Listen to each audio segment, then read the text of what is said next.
तो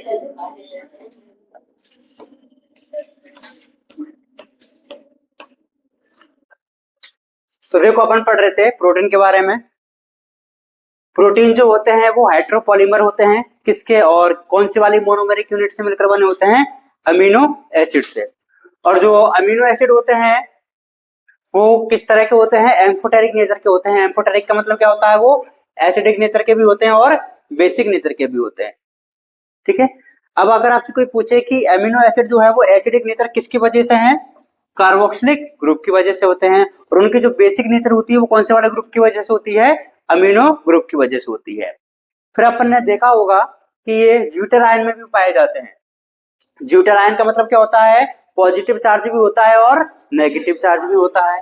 अब अगर अपन इसको ज्यूटर आयन को, जो कि कैसा है नेचर में? न्यूट्रल है, अगर उसको मैं बेसिक मीडियम में रखता हूं, मतलब कि अगर मैं इसको OH दे दिया तो ये कैसा बना लेता है? एनायन बना लेता है। और ये इलेक्ट्रिक फील्ड में किसकी तरफ मूव करेगा? एनोड की तरफ मूव करेगा। अगर मैं इसको एसिडिक मीडियम में रखता हूं तो ये क्या बना लेता है? कैटायन बना लेता है। और कौन से वाले इलेक्ट्रोड की तरफ मूव करेगा? कैथोड की तरफ मूव करेगा। समझ गए? अपन ने एक लाइन लिखी होगी कि total number of amino acid तो कितने होते हैं? 300। लेकिन प्रोटीन के फॉर्मेशन में कितने का इन्वॉल्वमेंट होता है? 20 का होता है। तो अब हमें पढ़ना है उन 20 अमीनो एसिड के बारे में। इसके क्लासिफिकेशन को अपन डिफरेंट डिफरेंट पार्ट में डिवाइड करेंगे।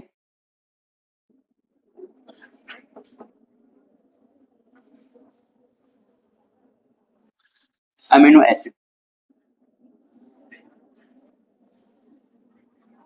इनको अपन 3 पार्ट में डिवाइड करते हैं, क्लासिफाई करेंगे। फर्स्ट वन इज एसिडिक, दूसरा जो होता है उसको क्या बोलेंगे? बेसिक। बेसिक के लिए ही एक और टर्म यूज किया जाता है एल्केलाइन, अगर आपने कभी सुना हो तो, है ना, alkaline. And third one is neutral. तो अपने पास में total number of amino acid कितने हैं? 20 हैं। कितने हैं? 20 हैं। उन 20 में से देखते हैं कि एसिडिक कौन कौन से हैं। अब अगर एसिडिक की मैं बात करता हूं तो अपने पास में जो अमीनो एसिड होते हैं उसमें एक तो कार्बोक्सिलिक ग्रुप होता है और एक अमीनो ग्रुप होता है। अगर मैं किसी को एसिडिक बोल रहा हूं तो बताइए, कार्बोक्सिलिक ग्रुप ज्यादा होना चाहिए तब जाकर के वो एसिडिक ज्यादा होगा, या फिर अमीनो ग्रुप ज्यादा होना चाहिए? ऑब्वियस सी बात है कि एसिडिक ग्रुप ज्यादा होना चाहिए। तो यहाँ पे एसिडिक ग्रुप 2 होते हैं और अमीनो ग्रुप कितना होता है? 1 होता है। तो एक एक्स्ट्रा कौन सा ज्यादा है? एसिडिक ग्रुप ज्यादा है, इसलिए उसका नेचर कैसा हो जाएगा? एसिडिक हो जाएगा। क्लियर है बात? अब अगर मैं आपसे पूछूं कि बेसिक नेचर, अगर मेरे को कोई भी अमीनो एसिड को बोलना है तो उसमें से जो कार्बोक्सिलिक एसिड के जो ग्रुप है वो ज्यादा होने चाहिए कि कम होने चाहिए? कम। तो यहाँ पे कार्बोक्सिलिक ग्रुप इज 1 और अमीनो ग्रुप इज 2। अगर मैं किसी को न्यूट्रल बोलना चाह रहा हूं तो दोनों कैसे होने चाहिए? इक्वल इक्वल होने चाहिए, दोनों ही 1 1 होने चाहिए।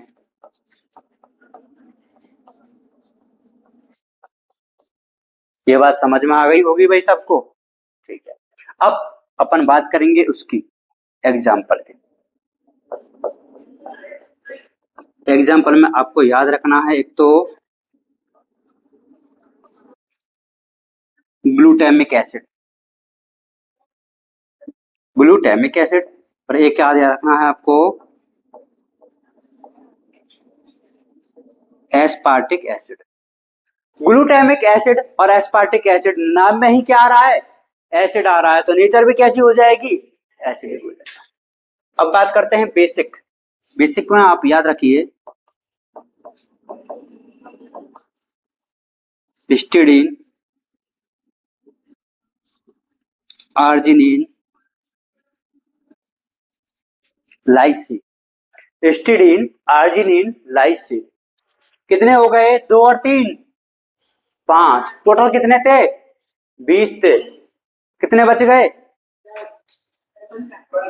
वाह, सलाम है आपकी मैथ को। रेस्ट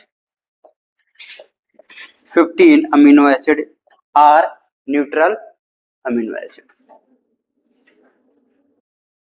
ग्लूटामिक एसिड और एस्पार्टिक एसिड में आ जाते हैं एसिडिक। बेसिक में कितने हैं? 3, और न्यूट्रल में कितने हैं? रेस्ट 15। ठीक है भाई, ये हो जाता है अमीनो एसिड का नेचर के बेसिस पर क्लासिफिकेशन। क्लासिफिकेशन नंबर 2, इसेंशियलिटी के आधार पर कि कौन सा अमीनो एसिड एसेंशियल होता है और कौन सा नॉन एसेंशियल होता है।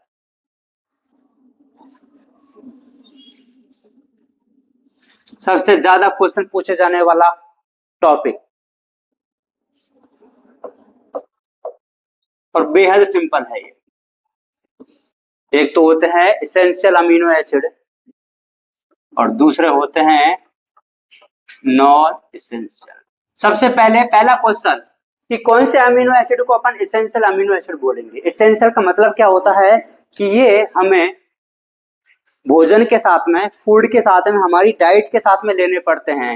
मतलब हमारी बॉडी खुद इनको नहीं बना सकती, हमारी बॉडी इनको नहीं बना सकती, इसलिए we have to take it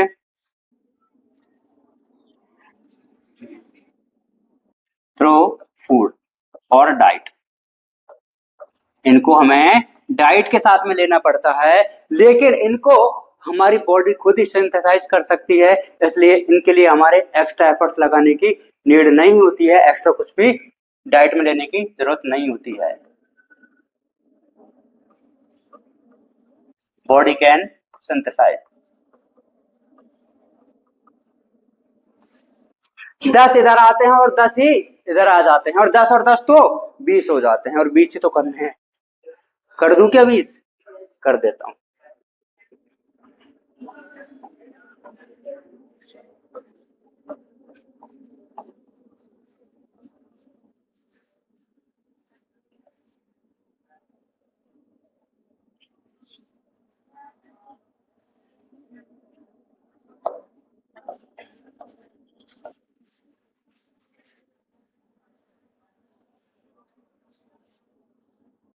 सबसे पहले है वेलिन।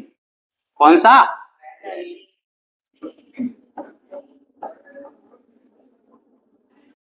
आइसोल्यूसिन,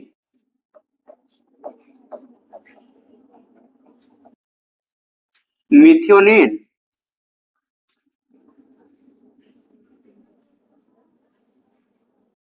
थ्रियोनिन,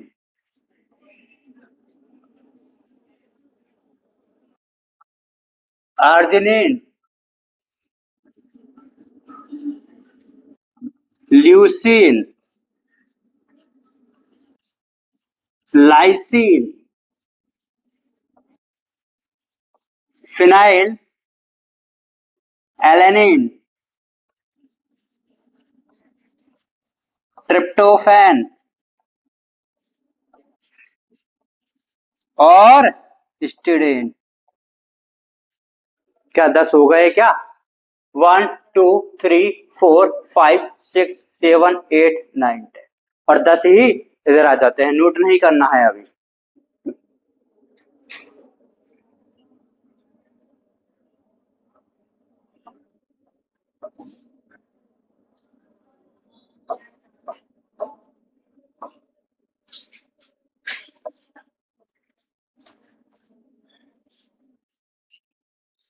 दस इधर और 10 इधर।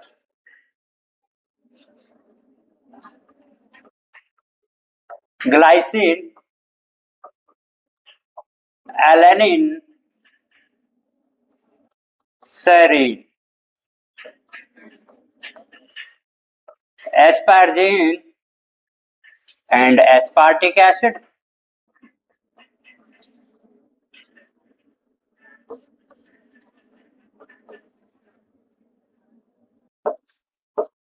ग्लूटामिन एंड ग्लूटामिक एसिड,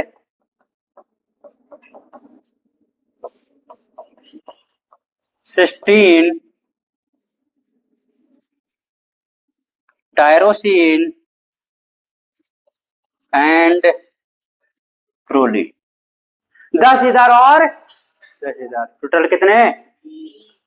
ये होते हैं एसेंशियल अमीनो एसिड, ये होते हैं नॉन एसेंशियल अमीनो एसिड। इसमें कौन कौन से आ जाते हैं? Valine, isoleucine, methionine, threonine, arginine, leucine, lysine, phenylalanine, tryptophan, histidine. और इधर कौन कौन से आ जाते हैं? Glycine, alanine, serine, asparagine, aspartic acid, glutamine, glutamic acid, cysteine, tyrosine और प्रोलीन। अब क्वेश्चन आपसे क्या पूछा जाएगा, which of the following amino acid is essential amino acid, 3 इधर वाले और 1 इधर वाला, पहचान लोगे क्या? यही तो है सिंपल सा, अगर ये पहचान लिया तो 4 नंबर पक्के, और अगर गलती से पहचान लिया तो 5 नंबर पक्के कटना। कुछ कुछ बातें जो आपको जानना जरूरी है, जैसे कि जो ग्लाइसिन होता है, it is simplest amino acid. दूसरी बात, जो ट्रिप्टोफैन होता है, that is most complex amino acid. सबसे सिंपलेस्ट कौन सा है? कौन सा है? ग्लाइसिन। सबसे कॉम्प्लेक्स कौन सा है? Tryptophan.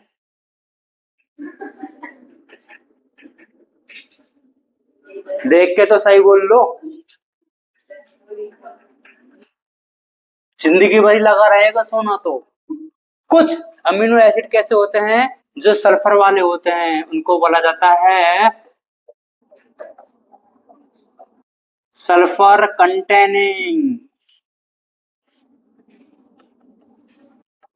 Amino acid. Sulphur containing amino acid के लिए आपको 2 नाम याद रखने हैं, पहला तो जो मैं बता रहा हूं वो, और दूसरा भी मैं ही बताऊंगा वो, मिथ्योनिन एंड सिस्टीन। कौन सा? Cysteine and methionine. अगला स्टार पॉइंट, कौन सा? अगला स्टार पॉइंट,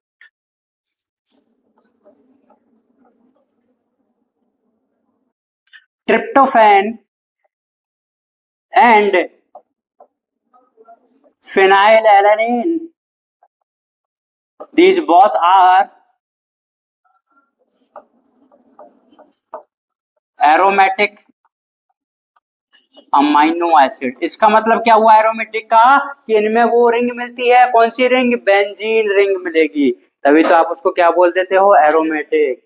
2 नाम सुने होंगे ना, एलिफेटिक और एरोमेटिक। एरोमेटिक के लिए क्या होना चाहिए? उसमें बेंजीन रिंग होनी चाहिए। समझ गए क्या बात को? ओके। नॉर्मली जो अमीनो एसिड होते हैं उनमें बेसिक ग्रुप कौन सा होता है? अमीनो ग्रुप होता है। कौन सा होता है? Amino group. लेकिन ये जो है ना प्रोलीन, इसमें होता है इम्यूनो ग्रुप, जिसको बोला जाता है NH instead of amino group. अब बताइए, जिसमें अमीनो ग्रुप प्रेजेंट था उसको अपन ने क्या बोला था? अमीनो एसिड बोला था। क्या बोला था? Amino acid. और जिसमें इम्यूनो ग्रुप होता है उसको क्या बोलेंगे? Immuno acid. अरे वाह यार, तुम तो पहचानने लग गए, एकदम जहरीले बच्चे की तरह। जिसमें अमीनो ग्रुप होता है उसको तो अपन क्या बोल रहे थे अभी तक?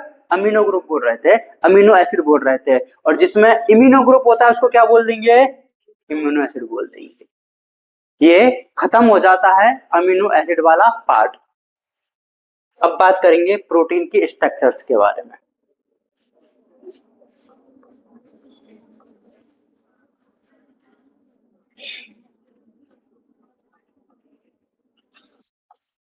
सबसे पहले तो ये कि जो प्रोटीन की जो स्ट्रक्चर्स होती है वो डिपेंड किस पे करती है?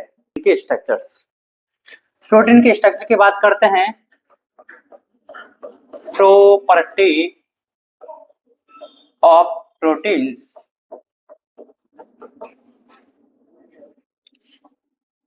Depends upon. अरे भाई इनको जगाओ भाई, अंधेरा नहीं हुआ अभी।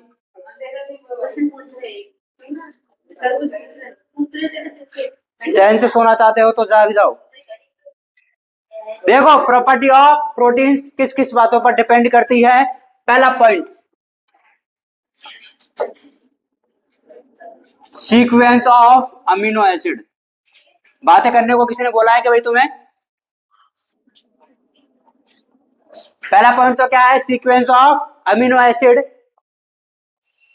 दूसरा क्या है, कॉन्फ़िगरेशन ऑफ प्रोटीन स्ट्रक्चर्स।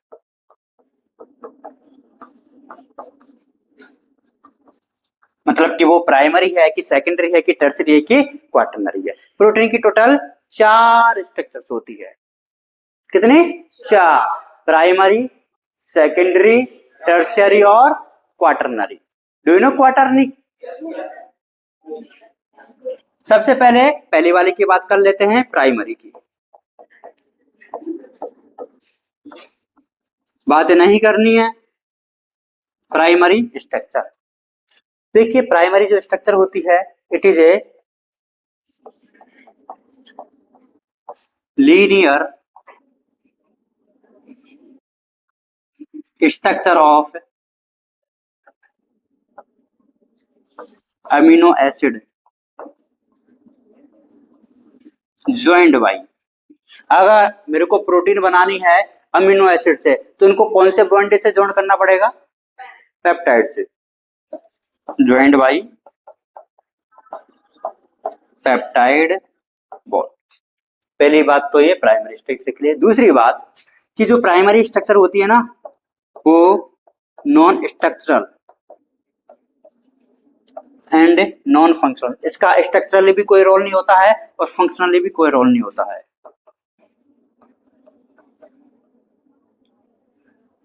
कैसी होती है ये? Non structural and non functional structure होती है।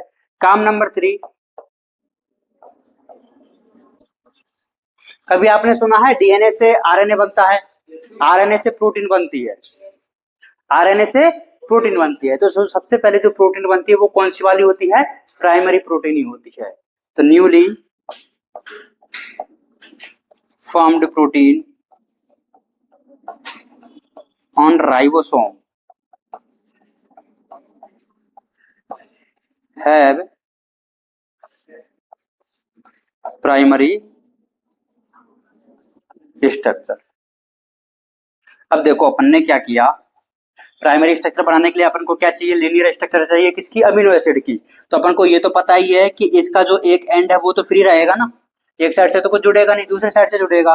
तो एक में तो क्या है, बेसिक ग्रुप मतलब अमीनो ग्रुप क्या है, फ्री रहेगा। इसके बाद में अपन जोड़ सकते हैं इसमें कौन कौन से, जैसे कि मैंने जोड़ दिया कौन सा, सेरीन जोड़ दिया। फिर इसमें मैंने कौन सा जोड़ दिया, सिस्टीन जोड़ दिया। इसके बाद में मैंने कौन सा जोड़ दिया, टायरोसिन जोड़ दिया। इसके बाद मैंने कौन सा अमीनो एसिड जोड़ दिया, ग्लूटामिक एसिड। और जो लास्ट वाला जो ग्रुप होगा उसमें कौन सा फ्री रहेगा, COS ग्रुप रहेगा। यही तो होगा। अरे इधर देखिए ना, अगर मैंने इनको दोनों को जोड़ा तो देखो, एक जो फर्स्ट वाला है उसमें तो ये वाला ग्रुप फ्री रहेगा क्योंकि तो बॉन्ड तो इसने बना दिया है, और जो लास्ट वाला होगा उसमें तो ये वाला बनाएगा तो ये वाला फ्री रहेगा। अब देखो ये क्या है, अमीनो ग्रुप है, और वो क्या है, कार्बोक्सिलिक ग्रुप है। ये अमीनो ग्रुप की स्टार्टिंग कौन से वाले अल्फाबेट से हो रही है, एन से या पी से? एन से। और उसकी सी से। तो इसको, अच्छा ये दोनों आपस में वो वाला टर्मिनल है और ये वाला भी तो क्या है, टर्मिनल है। तो इसको अपन बोल देंगे क्या, एन टर्मिनल। क्या बोलेंगे, एन टर्मिनल। और इसको क्या बोल दू, सी टर्मिनल। तो बताइए प्रोटीन के दो टर्मिनल कौन कौन से, एन टर्मिनल और सी टर्मिनल। एन टर्मिनल पे कौन सा ग्रुप मिलेगा, बेसिक ग्रुप अमीनो ग्रुप। और सी टर्मिनल पे कौन सा मिलेगा, कार्बोक्सिलिक ग्रुप मिलेगा या फिर एसिडिक ग्रुप मिलेगा। मिल गया। ये हो जाती है प्राइमरी स्ट्रक्चर। स्ट्रक्चर नंबर 2 कौन सी आ जाएगी, सेकेंडरी। सेकेंडरी को ऐसे लिख दो तो कोई दिक्कत है?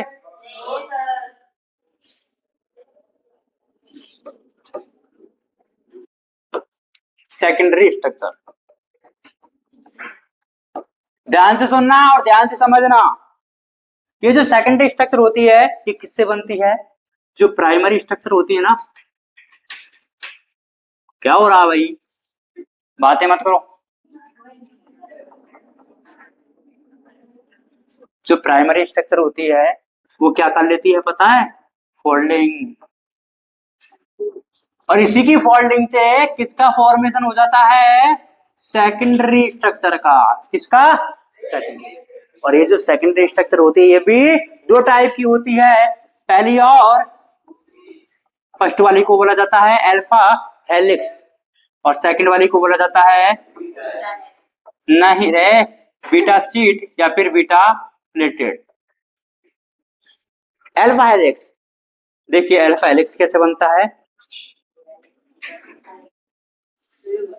ऐसे ही तो बनाते हो आप अल्फा, छोटा वाला अल्फा, मैंने इसको बड़ा करके बना दिया है। ये कौन सा है? राइट हैंडेड घुमाया है कि लेफ्ट हैंडेड घुमाया है? राइट हैंडेड घुमाया है। अब देखिए इसमें क्या होता है, इसका ये एक टर्न होता है, इसके एक टर्न में 4 अमीनो एसिड इधर और 3 इधर, और एवरेज लेंगे और 4 और 3 का तो कितना आ जाता है? 7। 7 का एवरेज बताओ ना, 3.5। जानते हो ना एवरेज लेना? 3 + 4/2। ओके, तो यहाँ पे जो अल्फा हेलिक्स है ये होता है राइट हैंडेड रोटेशन। अच्छा, ये जो चैन है वो एक है कि अलग अलग है? एक ही है। तो जो बॉन्ड बनेंगे वो एक में ही तो बनेंगे, और ऐसे बॉन्ड जो एक के अंदर ही बनते हैं उनको इंट्रा बोलू कि इंटर बोलू? एक के अंदर ही बन रहे हैं। एक होता है दो के बीच में बनते हैं जो, और एक होता है एक के बीच में ही जो बनते हैं। इंट्रा बोलू कि इंटर बोलू? इंट्रा बोलेंगे। राइट हैंडेड रोटेशन होता है, और 3.5 amino acid in A turn, एक टर्न में, है ना? ये वाला जो टर्न होता है उसमें टोटल कितने होते हैं? 3.5 अमीनो एसिड होते हैं एवरेजली। और यहाँ पे जो बॉन्ड बनेंगे वो कौन से हैं? Intra molecular hydrogen bond. और पेप्टाइड बॉन्ड तो अगर प्रोटीन का नाम ले रहे हैं तो पेप्टाइड बॉन्ड तो आएगा ही आएगा। तो अगर आपसे पूछा जाए कि बताइए प्राइमरी स्ट्रक्चर में कौन से वाले बॉन्ड मिल रहे हैं? केवल और केवल पेप्टाइड बॉन्ड। अगर आपसे पूछा जाए सेकेंडरी स्ट्रक्चर में कौन से बॉन्ड मिल रहे हैं तो बोल देना हाइड्रोजन बॉन्ड और पेप्टाइड बॉन्ड। अगर आपसे पूछा जाए सेकेंडरी स्ट्रक्चर में भी अल्फा हेलिक्स में कौन से वाले बॉन्ड मिल रहे हैं तो क्या बताएंगे? इंट्रामोलिकुलर बॉन्ड और पेप्टाइड बॉन्ड। समझ गए क्या बात को? ठीक, इधर आओ, इसके एग्जाम्पल भी तो बताऊंगा ना। इसके एग्जाम्पल आपको जो याद रखने हैं दैट इज, नाम तो सुना ही होगा केराटिन, और नाम तो इसका भी सुना ही होगा, झूठ तो नहीं बोलने का, मायोसिन का, और एक और बता दूं, ट्रोपो मायोसिन का। मसल्स वाले चैप्टर में याद करो वो दिन जब मैं आया करता था तुम्हें पढ़ाया करता था, आज भी पढ़ा ही रहा हूं। कुछ लोग हैं जो सो रहे हैं, मैं उनको जगाऊंगा नहीं, उनको वक्त जगाएगा।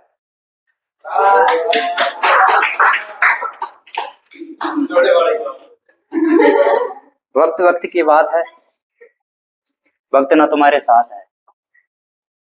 अब देखो बीटा शीट, अपन को इसमें क्या है, बहुत सारी शीट बनानी है।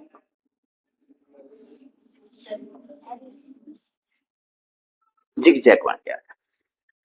यहाँ पे राइट हैंडेड का कोई लेना देना नहीं है। यहाँ पे जो स्ट्रक्चर होती है दैट इज जिगजैग स्ट्रक्चर। अब ये एक अलग स्ट्रक्चर है, ये एक अलग स्ट्रक्चर है, और ये एक अलग स्ट्रक्चर है। तो यहाँ पे अगर बॉन्ड बनेंगे तो एक चैन से दूसरी चैन के बीच में बनेंगे। तो यहाँ पे इंटर बोलू कि इंट्रा बोलू? Inter molecular hydrogen bond, inter molecular hydrogen bond होते हैं इसमें। और बताइए पेप्टाइड बॉन्ड मिलेंगे कि नहीं? वो तो मिलेंगे ही ना। उसके बाद में एग्जाम्पल की बात कर लेते हैं। इसमें आपको एग्जाम्पल याद रखना है फाइब्रोइन। कौन सा रखोगे भाई? फाइब्रोइन। ये हो जाती है सेकेंडरी स्ट्रक्चर। अब बात करेंगे टर्सरी स्ट्रक्चर की। Most important structure of protein is tertiary structure. अच्छा ये बताइए सेकेंडरी स्ट्रक्चर किससे बनी थी? प्राइमरी से। प्राइमरी की फोल्डिंग करवाई तो क्या बन गई? सेकेंडरी। अब अगर मेरे को टर्सरी बनानी तो मैं क्या करवा दूं? सेकेंडरी की भी फोल्डिंग करवा दूंगा।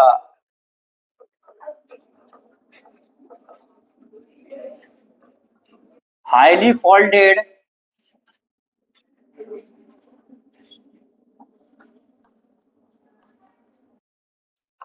स्ट्रक्चर ऑफ सेकेंडरी प्रोटीन कोई हम क्या बोल देते हैं? टर्सरी स्ट्रक्चर बोल देते हैं। क्या बोल देते हैं? टर्सरी स्ट्रक्चर बोल देते हैं। और ये एक क्या पता है, गोले गोले की तरह बन जाती है। आपने वो देखा है उनका गोला? ठीक है, उसकी तरह स्ट्रक्चर बन जाती है, इसलिए इसको बोला जाता है it is a hollow woollen ball like structure.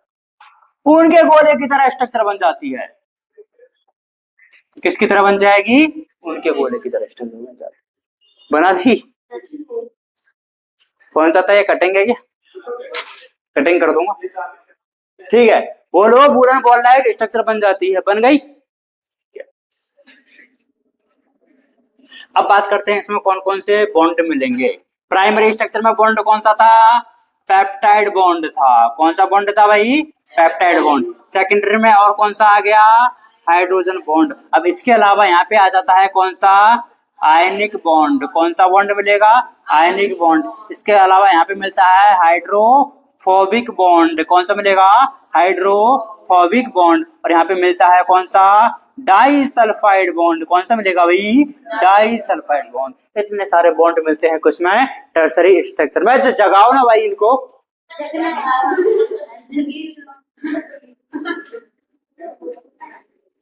ठीक है भाई, टर्सरी स्ट्रक्चर बन गई है। अब देखो ये जो टर्सरी स्ट्रक्चर है,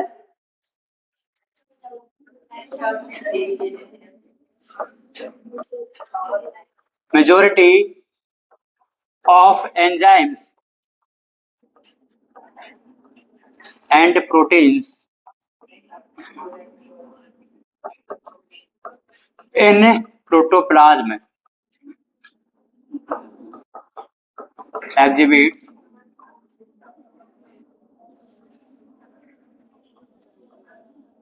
टर्सरी स्ट्रक्चर। जो भी अपनी सेल के प्रोटोप्लाज्म में जो भी एंजाइम होते हैं, जो भी प्रोटीन होते हैं, सारी की सारी कौन सी स्ट्रक्चर में रखते हैं? टर्सरी स्ट्रक्चर में।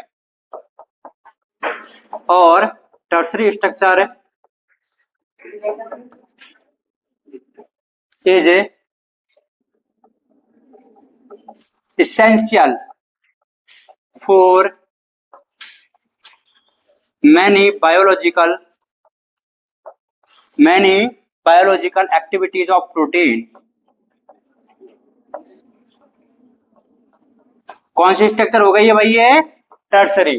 टर्सरी के बाद में कौन सी आ जाएगी? क्वाटरनरी। कौन सी वाली? क्वाटरनरी।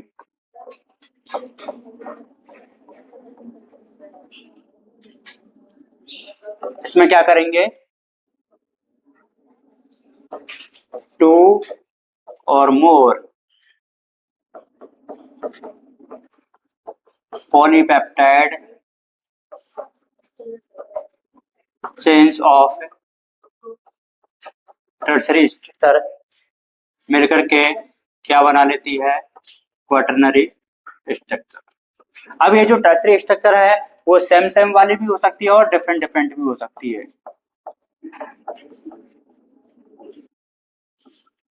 सेम चेन और different chain.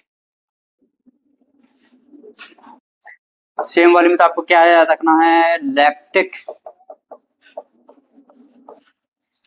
Dehydrogenase. Lactic dehydrogenase. और डिफरेंट वाले में आपको पता ही है हीमोग्लोबिन और इंसुलिन।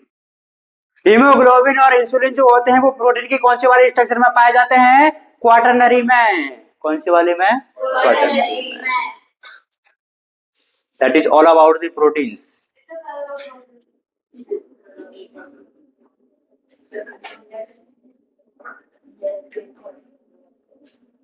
अब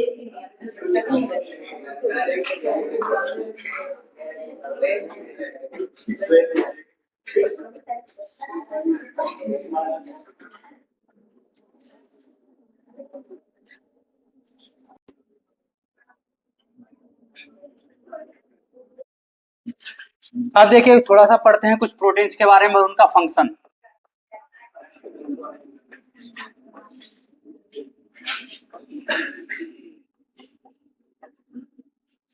प्रोटीन और उनके फंक्शन के बारे में, जो कि अपनी एनसीईआरटी में भी दी हुई है।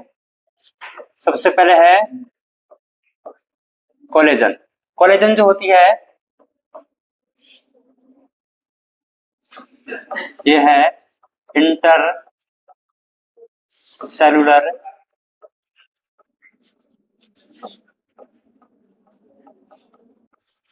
ग्राउंड सब्सटेंस, मतलब ये जो सेल्स के बीच का जो भी मटेरियल होता है ना, सपोर्टिंग सब्सटेंस, उसको फॉर्म करती है। दूसरा है protein trypsin. Trypsin is a enzyme. तो जो एंजाइम होते हैं वो भी क्या होते हैं, प्रोटीन ही होते हैं। नेक्स्ट है इंसुलिन। इंसुलिन तो आपको पता ही होगा, इंसुलिन इज ए हार्मोन। ठीक है। इसके बाद में जो एंटीबॉडीज होती हैं, इनका काम क्या होता है, फाइट करने का, किनसे, इन्फेक्शियस एजेंट से लड़ाई करने का काम होता है। इसके अलावा एक होता है ग्लूट4। ग्लूट4 का काम होता है, ग्लूट4 का जो काम है ये अनेबल्स करता है glucose transport, enables glucose transport into the cells। ये कुछ प्रोटीन के आपको एग्जांपल याद रखने हैं कि जो कोलेजन होता है वो इंटरसेलुलर ग्राउंड सब्सटेंस की तरह काम करता है। Trypsin is a enzyme. Insulin एक क्या होता है, हार्मोन होता है, अभी नोट नहीं करना है। एंटीबॉडीज का काम क्या होता है, इन्फेक्शियस एजेंट से फाइट करने का होता है। और जो ग्लूट4 होता है वो क्या कर देता है, enables glucose transport into the cell. आपको जो याद रखना है, इसका जरूर याद रखना है कि ग्लूट4 जो है इसका कॉम्बिनेशन आएगा, है ना, क्या काम करता है या फिर ग्लूट4 के लिए कौन सा वाला स्टेटमेंट सही है। तो वहां पे आपको एक स्टेटमेंट ऐसे दिखेगा, इट डिसेबल। ठीक है, क्या कर देगा वहां पे, डिसेबल। डिसेबल कर देगा तो मतलब इसका क्या हो जाएगा, वो रॉन्ग स्टेटमेंट हो जाएगा। या फिर यहाँ पे नहीं चेंज करके कहां पे कर देगा, फ्रॉम सेल। होना कहां पे चाहिए, इनटू सेल, सेल के अंदर, ना कि सेल से। समझ गए बात को। ग्लूट4, ग्लूकोज, जीएलयू मतलब ग्लूकोज, टी का मतलब ट्रांसपोर्टर, ग्लूकोज ट्रांसपोर्टर होता है ये। ठीक है, हाँ 4 नंबर का होता है ये। अब देखो दो बातें और आपको याद रखनी है। मोस्ट अबंडेंट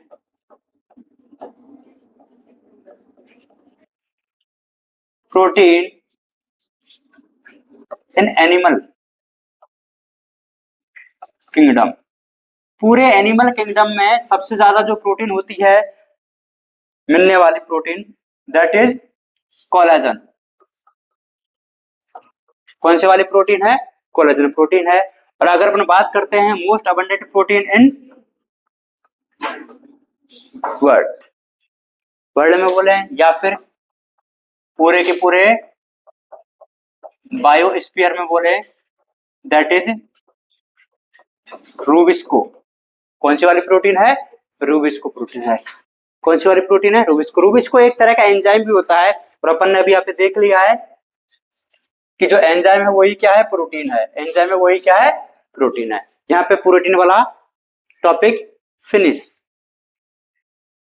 ओके, अब बात करेंगे अपन एंजाइम की। ये इस चैप्टर का लास्ट टॉपिक है, enzyme.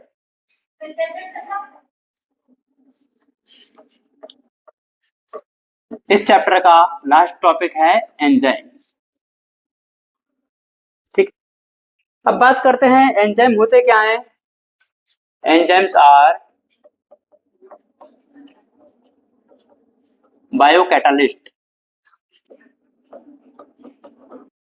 which increase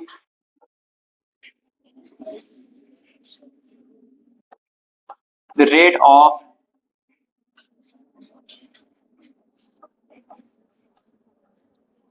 biochemical reaction. ये क्या होते हैं? बायो कैटालिस्ट होते हैं। आपको समझ में आता है कैटालिस्ट क्या होते हैं? किसी भी रिएक्शन को स्टिमुलेट करने वाले। ठीक है, जैसे कि अगर अपन कोई भी एक एग्जांपल लेते हैं कि जो रेट ऑफ रिएक्शन होती है वो क्या होती है? Delta P upon delta T. P का मतलब प्रोडक्ट और टी का मतलब टाइम, कि मतलब एक गिवन टाइम में कितने प्रोडक्ट बन रहे हैं, कितनी रेट से बन रहे हैं, उसको ही क्या बोल दिया जाता है? उस रेट की रिएक्शन बोल दिया जाता है। अगर अपन कोई एक एग्जांपल लेते हैं जैसे कि H2O प्लस CO2, ये अगर रिएक्ट करते हैं तो अपने पास में बन जाता है H2CO3। अभी तक अपन ने यहाँ पे कोई भी एंजाइम का यूज नहीं किया है, मतलब कि यहाँ पे नो एंजाइम।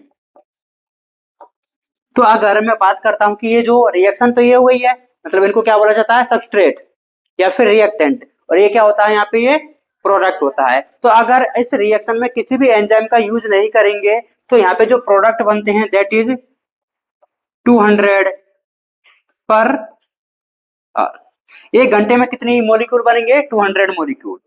कब? जब अपन कोई भी एंजाइम का यूज नहीं कर रहे हैं। अब अपन दूसरा केस लेते हैं कि अपन ने सेम ही रिएक्शन ली है,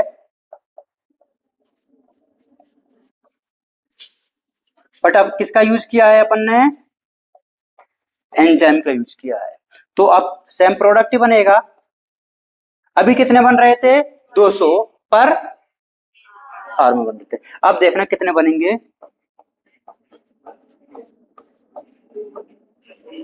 6 लाख पर सेकंड। इसका मतलब इस एंजाइम ने क्या कर दिया? इस बायोकेमिकल रिएक्शन की रेट को क्या कर दिया है? इंक्रीज कर दिया है। और ये रेट करने का जो प्रोसेस होता है इसको क्या बोला जाता है? कैटालिस्ट। इस रिएक्शन में जो एंजाइम काम में आ जाता है वो होता है, नाम तो सुनी रखा होगा, कार्बोनिक एनहाइड्रेज। आरबीसी के बारे में मैंने पढ़ाया होगा, उसमें भी ये यूज होता है। सेम टू सेम रिएक्शन होती है जब वो CO2 का ट्रांसपोर्ट करवाता है तब। तो ये एक एंजाइम का क्या है? जनरल इंट्रोडक्शन कि अपन एंजाइम को यूज क्यों करेंगे। क्यों करेंगे? कि जो भी रिएक्शन होती है उनको क्या करना है? कैटलाइज करना है। अब बात यह आती है कि एंजाइम मिलकर किससे बने होते हैं? प्रोटीन से। किससे मिलकर बने होते हैं? प्रोटीन से। तो देखिए इधर एंजाइम्स आर प्रोटीन्स, मतलब कि एंजाइम किससे मिलकर बने हुए हैं? प्रोटीन से। और प्रोटीन तो क्या होती है? मैक्रोमोलिक्यूल की माइक्रोमोलिक्यूल? मैक्रोमोलिक्यूल। पॉलीमर की मोनोमर? पॉलीमर है। अब पॉलीमर है तो ये किससे मिलकर बने होते हैं? Polymer of A amino acid. मतलब कि एंजाइम किससे बने होंगे? प्रोटीन से। प्रोटीन क्या होती है? मैक्रोमोलिक्यूल। मैक्रोमोलिक्यूल में मतलब जो प्रोटीन है वो किससे मिलकर बने होते हैं? अमीनो एसिड से। अब अमीनो एसिड किससे मिलकर बने होते हैं? कहां पे बनते हैं? Formed on ribosome. नाम तो सुना ही होगा राइबोसोम का। तो अमीनो एसिड का फॉर्मेशन कहां पे होता है? राइबोसोम पे होता है। जैसे अपन ने प्रोटीन की डिफरेंट डिफरेंट स्ट्रक्चर पढ़ी थी, primary structure, secondary structure, tertiary structure. मतलब जो प्राइमरी स्ट्रक्चर थी उसमें फोल्डिंग करवाई तो क्या बन गया? सेकेंडरी। सेकेंडरी में और फोल्डिंग करवा रही तो क्या बन गया? Tertiary structure. वैसे ही एंजाइम भी तो क्या होते हैं? प्रोटीन होते हैं। तो जो स्ट्रक्चर प्रोटीन की होती है वैसे ही स्ट्रक्चर किसकी भी होती है? एंजाइम की भी होती है। देखो जो एंजाइम्स है उसके भी अपन 3 स्ट्रक्चर के बारे में डिस्कस करने वाले हैं, प्राइमरी, सेकेंडरी और टर्सरी। अब देखो ये तो है प्राइमरी, 10 नहीं है। ये है सेकेंडरी, 20 नहीं है। और ये है टर्सरी, 30 नहीं। प्राइमरी स्ट्रक्चर, सेकेंडरी स्ट्रक्चर और tertiary structure. Primary 1 degree, secondary और 3 डिग्री, मतलब टर्सरी वाला हो जाता है। इसमें एक आपको नाम आएगा, क्या होता है मैं समझा दूंगा। एक्टिव साइट वो यहाँ पे एब्सेंट होती है। क्या होती है मैं अभी बताऊंगा। एक्टिव साइट इधर भी एब्सेंट होती है, लेकिन एक्टिव साइट इधर प्रेजेंट होती है। क्या होती है एक्टिव साइट, जानने के लिए बने रहिए हमारे साथ। देखो होता क्या है, अपने जो काम की है वो कौन सी है, यहाँ पे एंजाइम की टर्सरी स्ट्रक्चर है दोस्तों। कौन सी वाली है, tertiary structure.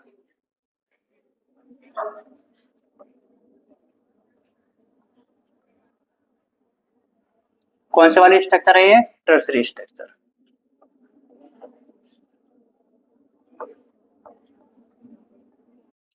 Sequence of amino acid, amino acid की सीक्वेंस मिलकर के क्या बना लेती है, प्रोटीन बनाएगी ना। और प्रोटीन ही तो क्या है, एंजाइम है, या फिर मैं बोलूं एंजाइम ही तो क्या है, प्रोटीन है। अब देखो ये जो टर्सरी स्ट्रक्चर है वो किससे मिलकर बनी होगी, ये वाली। जैसे कि मैंने बोल दिया कि जो प्राइमरी स्ट्रक्चर थी उसमें क्या हो गई, कॉइलिंग हो गई। कॉइलिंग समझ में आता, फोल्डिंग हो गई है, उसने क्या बना लिया है। और इसमें और क्या है, हाई फोल्डिंग हो गई है, तो क्या बना लिया है, यही तो बनेगा। अब देखिए प्रोटीन था, इसमें ये वाली जो स्ट्रक्चर है वो कैसी है, कॉइल्ड स्ट्रक्चर है। और criss cross on each other, बहुत सारी ये कॉइल्ड स्ट्रक्चर एक दूसरे के ऊपर क्या बना लेती हैं, क्रिस क्रॉस स्ट्रक्चर बना लेती हैं। और इसकी वजह से क्या बन जाते हैं, मैनी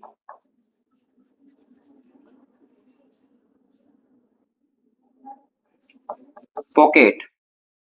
पॉकेट का मतलब कोई भी एक खाली जगह बन जाती है, या फिर इन्हीं को बोल दिया जाता है क्रिवाइसेज ना, क्रेविस या फिर क्रिवाइसेज बन जाता है। और ये जो पॉकेट होते हैं इन्हीं का नाम होता है एक्टिव साइट। क्या होता है, एक्टिव साइट होता है। और इन एक्टिव साइट का काम होता है, दीज आर साइट फ्रॉम विच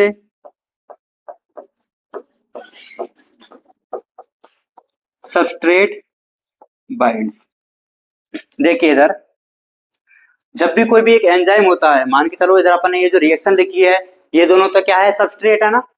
अब ये जो सबस्ट्रेट है ये किस एंजाइम से बाइंड होंगे, इस एंजाइम से।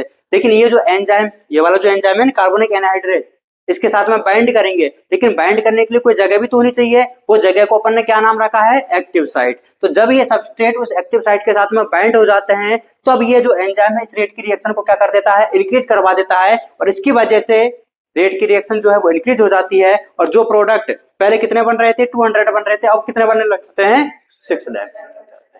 कैसे बाइंड करेगा उसकी पूरी की पूरी मैकेनिज्म होती है, पूरे डायग्रामेटिक में तरीके से समझाऊंगा। अब एक बात आ जाती है, तो आपको समझ में आ गया ना कि देखो जो अपने इसकी फोल्डिंग करवाई थी तो एक क्रॉस क्रॉस स्ट्रक्चर बना दिया था, इसकी वजह से कुछ जगह पर क्या बन जाती है, साइट या फिर पॉकेट लाइक स्ट्रक्चर बन जाती है। इन पॉकेट लाइक स्ट्रक्चर को ही क्या बोल दिया जाता है, एक्टिव साइट। जिन एक्टिव साइट से अपना जो रिएक्टेंट है या फिर जो सबस्ट्रेट है वो क्या हो जाता है, बाइंड करने लग जाता है। और पूरी की पूरी जो बायोकेमिकल रिएक्शन है वो क्या हो जाती है, कंप्लीट हो जाती है। अब एक क्वेश्चन का जवाब दीजिए कि सारे के सारे जो एंजाइम होते हैं क्या वो प्रोटीन होते हैं क्या, नहीं। Almost all enzyme, not all, almost all या फिर मोस्टली आर प्रोटीन। इसका मतलब कुछ प्रोटीन नहीं भी तो होते हैं ना, तो उनके एग्जांपल अगर आपने कभी सुना हो, राइबोजाइम, नहीं सुना है तो मैंने सुना दिया है। ये जो राइबोजाइम होता है एंड राइबोन्यूक्लियेज पी, ये दोनों भी क्या है, एंजाइम है। लेकिन ये प्रोटीन वाले एंजाइम नहीं है, ये किसके एंजाइम है, न्यूक्लिक एसिड के एंजाइम है। नाम सुना है उसका, डीएनए और आरएनए का।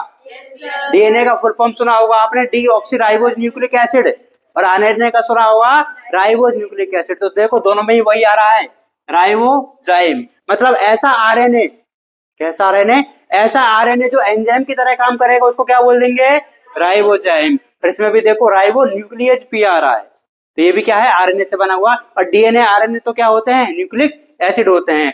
इसलिए अपन ने क्या बोला है, almost all enzyme are protein but not all enzyme are protein.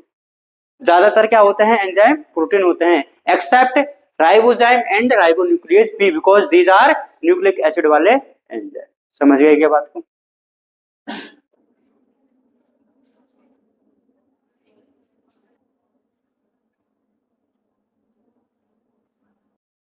करिए नोट।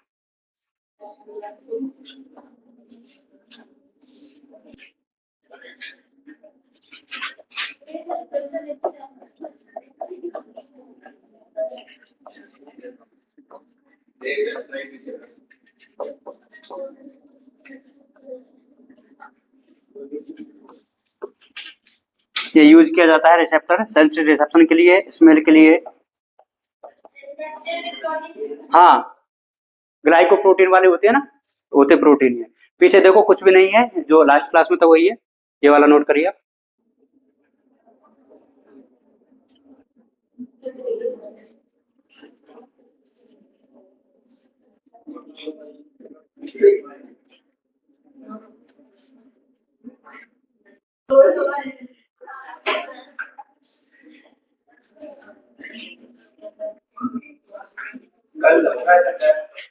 ऐसा अभी तक तो पहली लाइन पे हुआ